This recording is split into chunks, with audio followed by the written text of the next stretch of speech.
देश में mandatory voting की बात तो हर कोई करता है, लेकिन पहल की है गुजरात ने। जी हां, फिलहाल हमारे साथ है गुजरात के मुख्यमंत्री नरेंद्र मोदी, जो मैंडेटरी वोटिंग का एक अमेंडमेंट लेकर विधानसभा में पारित किया है। आइए उनसे बात करते हैं। सर, आप बताएं कि क्या उद्देश्य है आपके इसके पीछे का, और खासतौर पर क्या विजन है आपका? उद्देश्य बहुत सीधा साधा है, भारत के लोकतंत्र को मजबूत बनाना। उद्देश्य सीधा साधा है कि भारत के लोकतंत्र को मतदाता केंद्रीय बनाना, नागरिक केंद्रीय बनाना। दुर्भाग्य से आज देश की राजनीति में चुनाव हो या लोकतांत्रिक प्रक्रियाएं हो, वो राजनीतिक दल केंद्रित बनी है या व्यक्ति केंद्रित बनी है। आवश्यकता यह है कि भारत के उज्जवल भविष्य के लिए हमारा लोकतंत्र, हमारी शासन व्यवस्था नागरिक केंद्रीय बननी चाहिए, मतदाता केंद्रीय बननी चाहिए।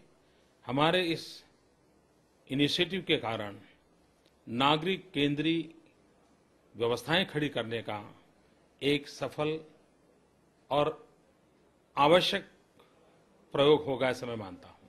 क्या मानते हैं आप कि जो मौजूदा राजनीति है और जो राजनीतिक पार्टियां जिस तरीके से राजनीति करती है, उसमें इस कदम के बाद बदलाव आएगा? राजनीतिक दलों के लिए बहुत बड़ा बदलाव लाने की मजबूरी आएगी।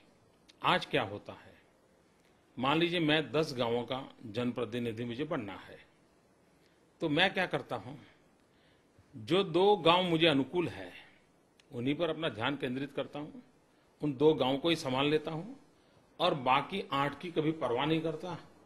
और 2 गांव के वोट इतने होते हैं कि मैं चुनाव जीत जाता हूं। और होता क्या है कि वो 8 गांव हमेशा हमेशा उपेक्षित रहते हैं। ये 100% मतदान, कंपलसरी मैंडेटरी मतदान के कारण 10 गांव की ओर देखना मजबूर बन जाएगा, सबकी तरफ देखने के लिए मजबूर बन जाएगा। हर भूभाग को सोचना पड़ेगा, अनपढ़ को भी देखना पड़ेगा, गरीब को भी देखना पड़ेगा। और इसलिए देश के राजनीतिक दलों को, जनप्रतिनिधियों को सबके प्रति जिम्मेवार बनना पड़ेगा। सिर्फ अपने समर्थकों के प्रति जिम्मेवार, ये जो राजनीति का ट्रेंड है उसमें बहुत बड़ा बदलाव आएगा और सबके प्रति जिम्मेवार, ये चित्र खड़ा होगा। दूसरी एक अहम बात ये भी सामने आ रही है कि जो वोटिंग प्रक्रिया है, वो आप क्या मानते हैं कि इट्स अ राइट और अ ड्यूटी? एक बार महात्मा गांधी जी को एक सवाल पूछा गया था कि व्यक्ति के मूलभूत अधिकार क्या है, तो महात्मा गांधी ने बड़ा उत्तम जवाब दिया था।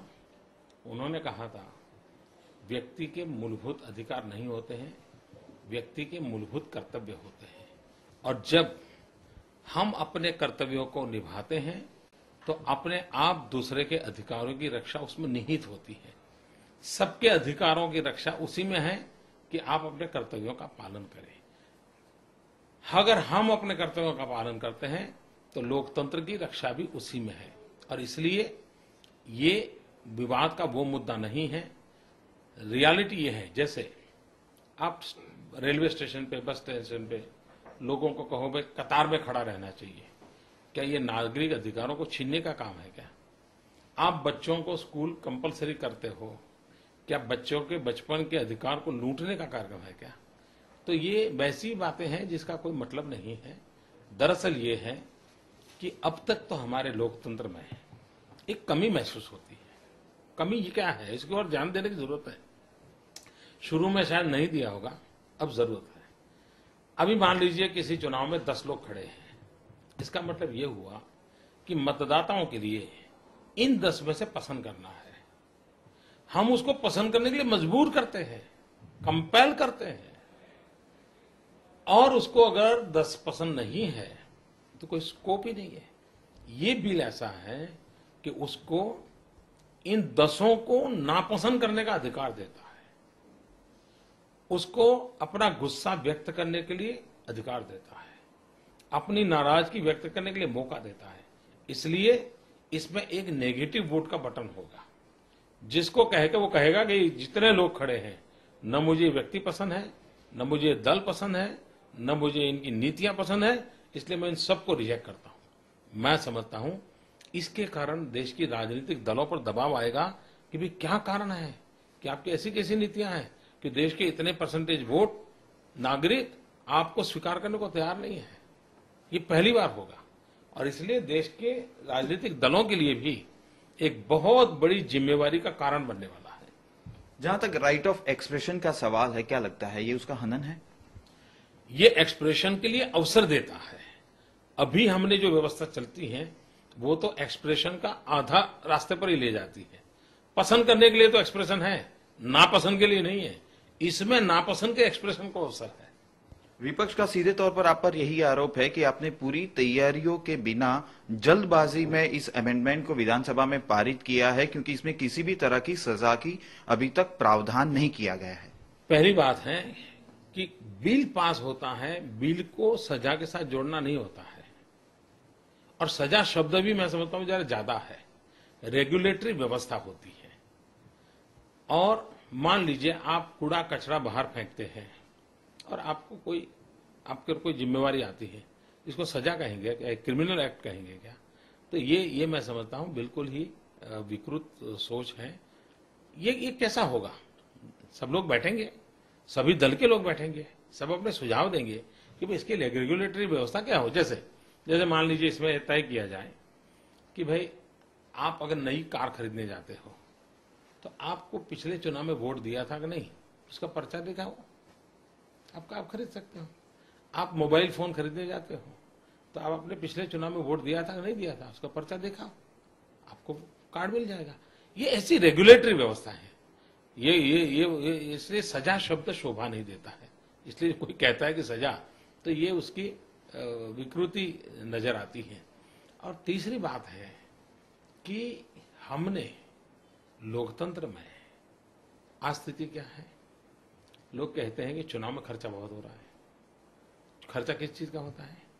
आखिर मतदान के लिए तो होता है। इसके कारण चुनावी खर्चा कम हो जाएगा।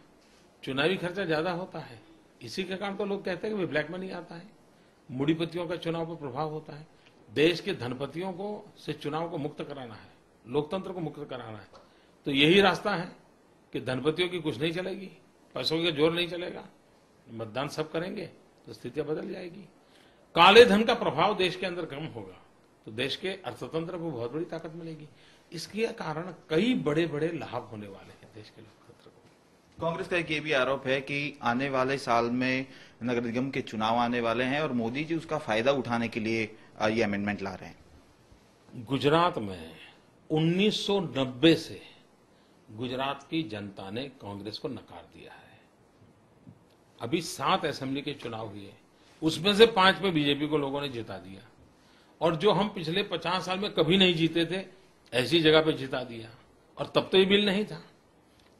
मैं समझता हूं इसको चुनावी राजनीति से नहीं जोड़ना चाहिए। ये लोकतंत्र को मजबूत करने का एक प्रामाणिक प्रयास के रूप में देखना चाहिए। नागरिकों की ताकत बढ़ाने के प्रयास की ओर देखना चाहिए। नागरिक केंद्रीय लोकतंत्र के निर्माण की दिशा में एक सही दिशा का सच्चा कदम, मजबूत कदम के रूप में देखना चाहिए। इटली में भी वैसे तो मैंडेटरी वोटिंग है, क्या कहेंगे कांग्रेस को? देखिए, मेरे कांग्रेस के मित्र, उनको ये ज्ञान होना चाहिए कि दुनिया के कई देश, समृद्ध देश, पढ़े लिखे देश, जहां पर कंपलसरी वोट है और उनको और कुछ मालूम हो या ना हो, उनको इतना तो पता होना चाहिए कि इटली में भी कंपलसरी वोटिंग है। अगर इटली का भी उनको ज्ञान नहीं है तो हम क्या करेंगे उनको लिए। विधानसभा और लोकसभा में आप क्या चाहते हैं कि इसी तरह से मैंडेटरी वोटिंग होना चाहिए, क्या विजन है? पहली बात है, भारतीय जनसंघ के जमाने से हम इसके पक्षकार रहे हैं।